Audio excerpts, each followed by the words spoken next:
పనికి మాలిన వస్తువులకు విలువ ఎలా అయితే ఉండదో, పనికి మాలిన మాటలు మాట్లాడేవారికి కూడా అలాంటి విలువే ఉంటుంది. అర్థమైందనుకుంటా. నీ యొక్క వ్యక్తిత్వానికి విలువ లేని దగ్గర నీకు వజ్రం దొరికినా కానీ అది ఒట్టి రాయితో సమానం. ఎందుకంటే ఈ ప్రపంచంలో నీకు నీ వ్యక్తిత్వం కంటే విలువైనది ఏదీ లేదు. గుర్తుపెట్టుకోండి, ఈ ప్రపంచంలో డబ్బు మాట్లాడుతున్నప్పుడు మనిషి ఎంత గొప్పవాడైనా సరే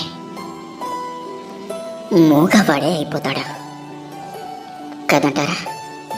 అవకాశం అనేది ఆకాశం నుండి ఊడిపడదా, అరచేతి గీతలోనూ ఉండదు, అలసిపోని గుండెలో ఉంటుంది, అంతులేని పట్టుదలలో ఉంటుంది. చింతించడం అనేది ఒక ఊయల లాంటిది. అది మనల్ని నిరంతరం కదిలిస్తూనే ఉంటుంది, కానీ ఎక్కడికి తీసుకెళ్ళదు. అర్థమైందనుకుంటా.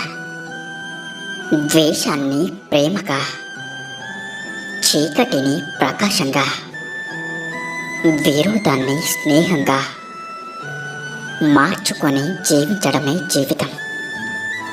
గుర్తుంచుకోండి, నీ జీవితంలో నీకు ఒక కల ఉంటే త్వరగా ప్రయత్నించి దాన్ని నిజం చేసుకో.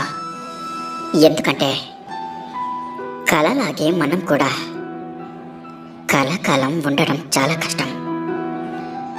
వ్యక్తిత్వానికి మించిన అందం లేదు.